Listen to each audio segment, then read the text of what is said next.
In 2003, there were $13 billion invested in the commodities market.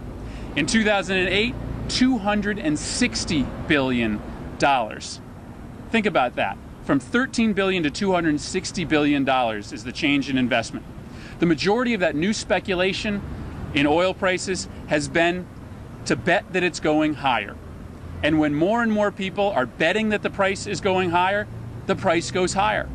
We now have a price, a per barrel price, and now a per gallon price that is so far out of whack with what the real fundamentals of supply and demand would hold that we need to step in as a Congress and put a halt to this rampant and unjustified upward speculation. We need to pass the Consumer Oil Price Protection Act, introduced by Representative Larson, myself, and several other members of Congress, sponsored by over 100 bipartisan members of the House of Representatives, that would stop most of the speculation happening in Wall Street that is driving this price upward.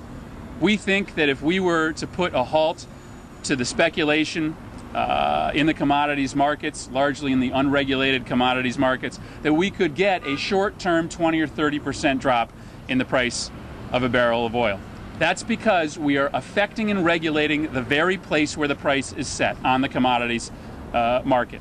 I talked to a friend of mine, one of the most successful traders on Wall Street yesterday, and he screamed at me for about 30 minutes about why Congress wasn't stepping in and doing something about the commodities market. He has watched the commodities market for 20 years, and he believes, as do many of his colleagues and the experts that we've heard from in Washington, that the best place to affect prices is to pass legislation like H.R. 6264, the Consumer Oil Price Protection Act, and stop the speculation that is pushing prices out of control.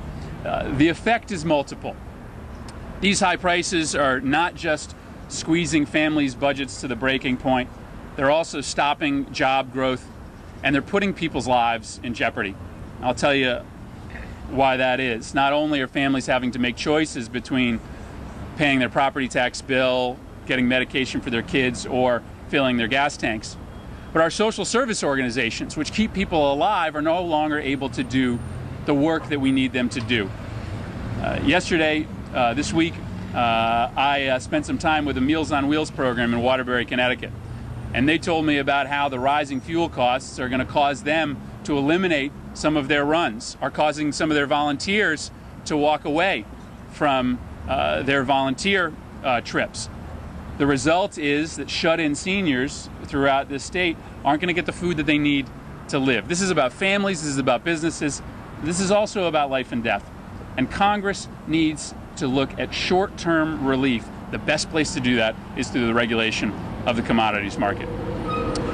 Our best resource, our best opportunity to help the folks that are pulling up to these pumps right now is to go to the place that the price is set, and that's the commodities market.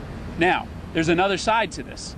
This isn't a layup. We've got over 100 sponsors of the Consumer Oil Price Protection Act, but the lobbying efforts on behalf of the commodities traders is increasing.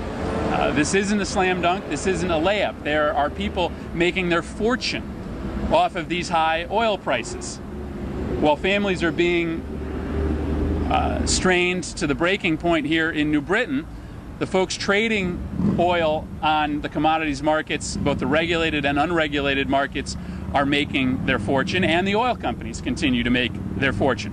And so the lobbying efforts on behalf of those true interest groups are still very formidable ones. I think we can win the day. I think that if we are able to rally the public, the business community around the reform of the commodities process, that we can bring Republicans and Democrats to the table when we return to pass this type of legislation. This is a simple choice. Do you want to make millions for the Wall Street commodity traders and the oil companies, or do you want to help families out here in New Britain? That's the short-term question that lies ahead of us, and I think it's a simple one.